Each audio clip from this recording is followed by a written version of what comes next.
Hello, bienvenue à toi, bienvenue dans ce nouveau podcast Âme épanouie. Je suis ravie de te retrouver encore une fois aujourd'hui. Je comptais faire en toute transparence une vidéo aujourd'hui, mais je n'ai pas pu. Donc, comme je tiens néanmoins à partager ce message, parce que vraiment, il est sur le bout de ma langue, il faut vraiment qu'il sorte, parce que je sais que ça va aider plus d'un. Je le fais sous format audio, donc j'espère qu'il te fera du bien. En tout cas, tu n'es pas ici par hasard et encore une fois, bienvenue. Alors, sans plus tarder, je vais partager avec vous donc ce message que j'ai sur le cœur. C'est de savoir que de toute façon, d'une manière ou d'une autre, on est tenté. Soit il y a des saisons de la vie où on fait face à la tentation, peut-être parce qu'on est en train de rentrer dans une nouvelle saison, on est tiraillé dans nos pensées, on est attaqué dans nos pensées.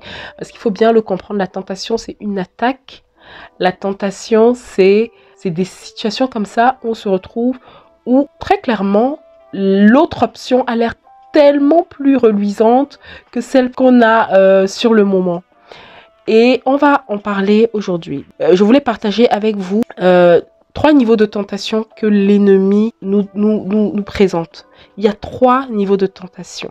Nous sommes tentés peut-être au quotidien, dans notre vie, dans les choix qu'on a à faire. Mais on peut voir que Jésus, lui aussi, a été tenté. Il entrait dans cette phase où il allait rentrer dans le ministère, dans ce pourquoi il est venu sur terre accomplir tout ce qu'il avait à faire. Donc à l'âge de 30 ans, il rentre, là il va il se retire dans le désert et il est tenté par le diable. Après avoir jeûné 40 jours, la Bible nous dit dans Matthieu 4, verset 3, verset 2, qu'après avoir jeûné 40 jours et 40 nuits, il eut faim. Il eut faim. Donc il faut savoir d'ailleurs déjà que la tentation arrive souvent dans un moment où on est dans un état un peu de faiblesse. Là, clairement, vous voyez, Jésus, il avait faim. Il était affaibli un peu dans sa chair, entre guillemets. Et donc, c'est là où le diable s'approche, le tentateur s'étant approché, lui dit, « Si tu es fils de Dieu, ordonne que ces pierres deviennent des pains. » Et Jésus lui répond, il est écrit, l'homme ne vivra pas de pain seulement, mais de toute parole qui sort de la bouche de Dieu. Et là, le premier niveau de tentation, c'est vraiment ça, c'est le volet physique. Le diable va d'abord t'attaquer, il va te tenter sur le volet physique. C'est un premier niveau de tentation. Et quand on parle de physique, on parle de la chair, on parle des 5 sens. Toucher, oui, odorat, goût et vue. Donc voilà, on parle des 5 sens. Et l'une des choses vraiment où l'ennemi va commencer à attaquer sur le plan physique, c'est au niveau de ces 5 sens-là. Très souvent, quand on est faible spirituellement, le premier niveau de tentation que l'ennemi va faire, c'est au niveau du physique, c'est physiquement. Il va nous tirailler dans la chair. Au niveau des pensées, ça va se mélanger dans tous les sens. Et vous voyez, la réponse de Jésus, c'est quand même la parole. Il connaît les écrits, il connaît la parole, il connaît son identité. Donc, il a cette force spirituelle et il peut répondre en disant « L'homme ne vivra pas de pain seulement, mais de toute parole qui sort de la bouche de Dieu. » Et ce que je trouve intéressant, c'est qu'une fois qu'il a dit ça, la Bible ne dit pas que le diable s'est arrêté. Au verset 5, on voit que le diable ne lâche pas. Donc, ça veut dire que la première réponse, quand on est tiraillé dans notre chair, c'est la parole de Dieu. La première réponse quand on est tiraillé dans notre chair, au niveau des pensées, si on est tiraillé dans au niveau physique, c'est de déclarer la parole de Dieu. Trouve-toi des versets que tu peux, en cas de faiblesse, si tu as des mauvaises pensées, déclarer la vérité pour faire chasser ces pensées. C'est la tentation, encore une fois, c'est une attaque. C'est un combat. Ça veut dire que on est en train de t'attaquer. Et quand tu es attaqué, tu dois répondre. Et l'une des réponses, c'est la parole de Dieu, c'est la vérité. Et à l'exemple de Jésus, je t'encourage vraiment à voir ces versets. Si tu es souvent attaqué dans les pensées, surtout physiquement, ça te donne des mauvaises pensées, tu as envie de faire certaines choses, brandis la parole de Dieu, elle est tranchante, elle est vivante, elle est efficace. Et vraiment le premier point, quand on est attaqué sur le volet physique, nous avons la parole de Dieu qui est une arme efficace. Et à l'image de Jésus, faisons-le, pratiquons-la, mangeons la parole, encore une fois, méditons-la. Je suis dans cette phase en ce moment où je le rappelle souvent dans les vidéos. La dernière fois, j'ai parlé d'oppression démoniaque, mais là, dans ce cas précis de tentation, quand on est attaqué sur le volet physique, il est important de pouvoir déclarer la parole. Le deuxième point, le deuxième niveau de tentation, une fois quand l'ennemi voit que tu es, ah là là, au niveau de la parole, oui, bon, d'accord, tu as sorti ton verset, tu l'as déclaré, parfois il ne lâche pas. Il ne se laisse pas, comment dire, il ne se laisse pas abattre aussi facilement. Donc, qu'est-ce qu'il fait comme il est rusé? Et le verset 5 nous dit, le diable le transporta dans la ville, donc on parle de Jésus, dans la ville sainte, le plaça sur le haut du temple et lui dit, si tu es fils de Dieu, jette-toi en bas car il est écrit, il donnera des ordres à ses anges à ton sujet et ils te porteront sur les mains de peur que ton pied ne heurte contre une pierre. Est-ce que vous vous rendez compte que le diable est là en train de dire ce que Dieu dit dans sa parole? Il dit quand même, il est écrit. Ça veut dire quoi? Ça veut dire que le diable est capable de te dire, ah oui, donc tu veux me montrer que tu connais la Bible? Donc, il déclare la Bible. Il dit, il est écrit. Regarde ce qu'il est écrit. Donc, en réalité, ce qu'il fait, c'est qu'il la déforme. Le diable, ce qu'il fait, en fait, c'est qu'il va déformer cette vérité pour le faire comment dire, pour la présenter de telle manière, avec ruse, en fait, de telle manière que tu peux croire que, mais en fait, c'est vrai.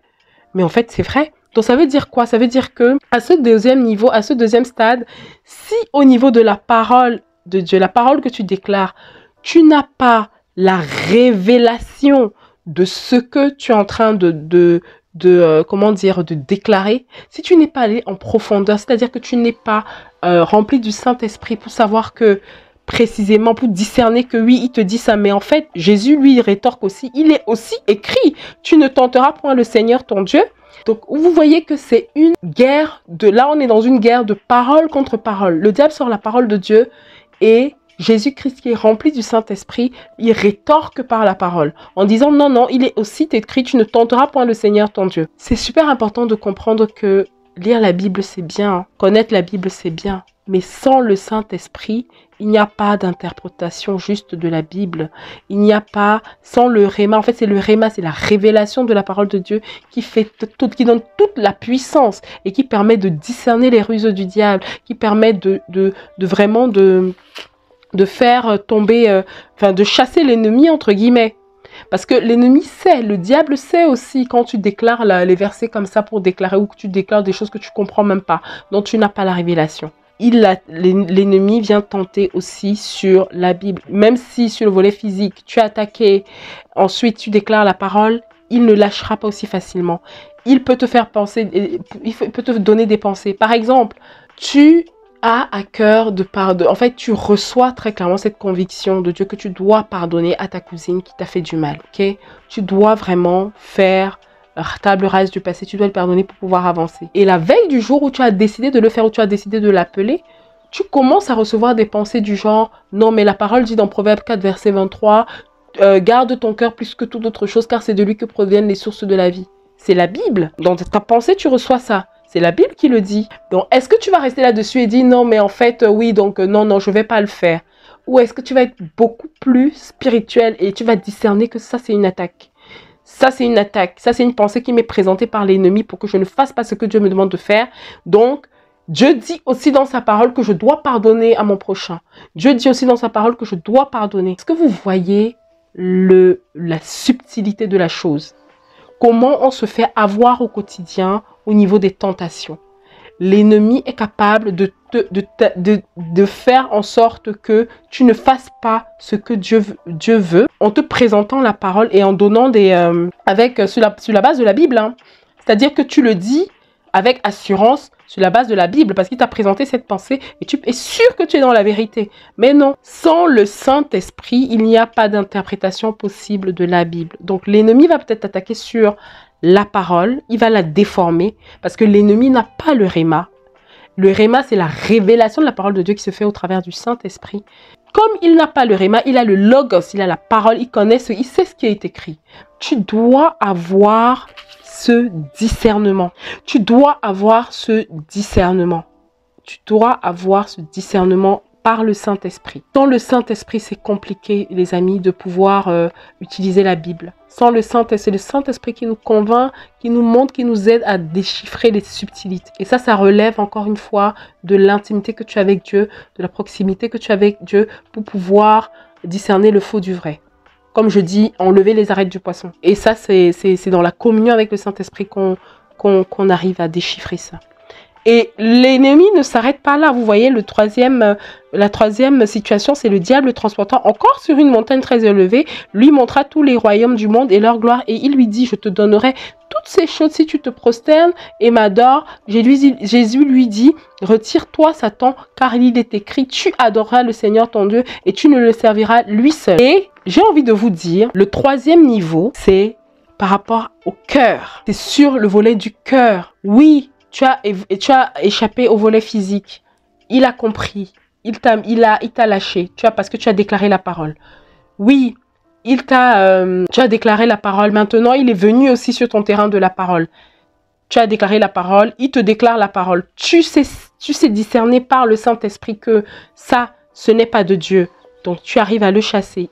Oui, mais il ne lâche pas l'affaire.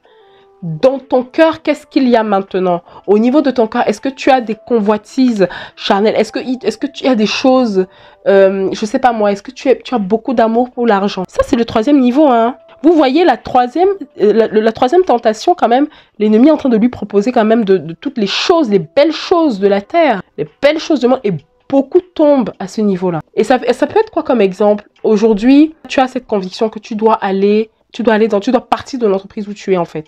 Dieu t'ouvre même la porte. Donc, quand tu t'apprêtes à donner ta démission, ton chef actuel vient te dire que non, on va augmenter ton salaire de, je dis n'importe quoi, de 30%. Mais tu avais déjà reçu la conviction de Dieu que tu devais quitter cet endroit pour X ou Y raison. Mais parce que tu commences parce que tu es animé, tu aimes les choses, comment dire, tu aimes l'argent, comme on dit, tu te dis, ah non, mais j'ai quand même besoin de cet argent et tout ça.